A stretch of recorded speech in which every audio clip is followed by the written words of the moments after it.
Okay, now we're looking at our last box, the Bill of Rights. How did it come about?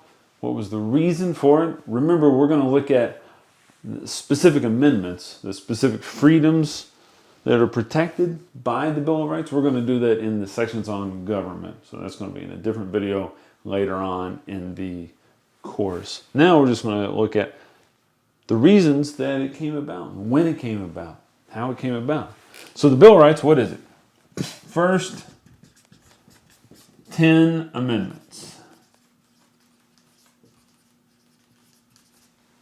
So why 10? Well, because 10 were ratified. Congress, the Constitutional Convention, they submitted 12 amendments actually to the states for ratification.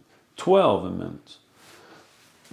10 of 12 passed, were ratified. 10 of 12 passed, 10 of 12 were ratified. That's why we have 10. We could have had 12, right? If all 12 had been ratified, but they weren't.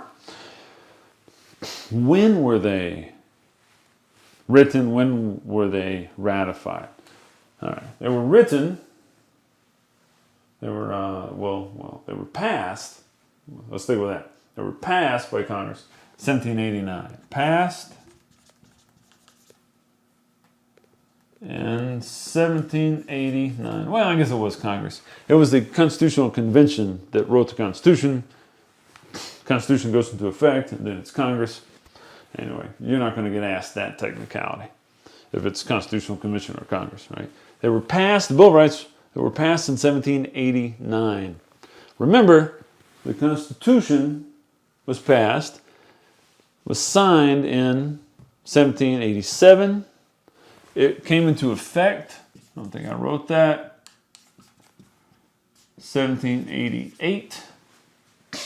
It was ratified by all the states in 1790.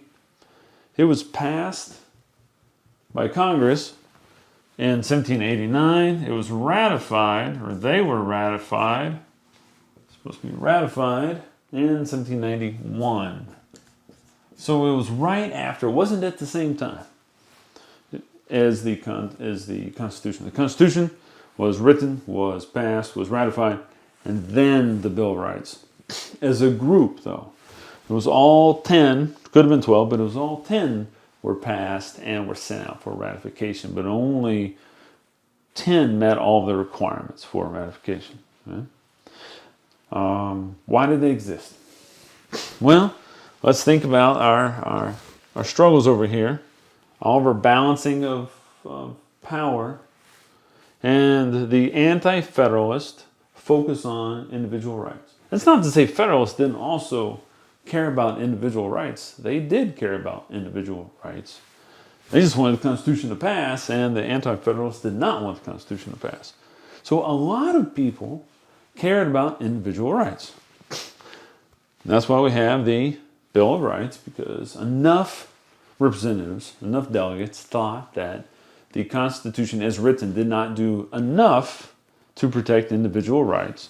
So the Bill of Rights lays out specific rights: freedom of speech and assembly and religion and the right to a speedy trial and things like that. No cruel and unusual punishment. Those are individual rights. Right? And again, we'll look at all that stuff specifically later about the different kinds of rights. Right? So why did they exist? Because enough delegates or representatives were concerned that the Constitution did not protect individual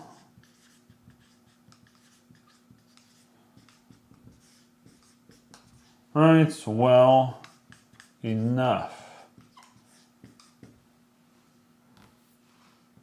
Well enough. And that's why we have the Bill of Rights. All right? So that's the historical look at the Bill of Rights. So that's going to be everything that you're going to need to know. It's all the teaks. Hopefully everything that you need to know. Certainly all the teaks about the Constitution for your test.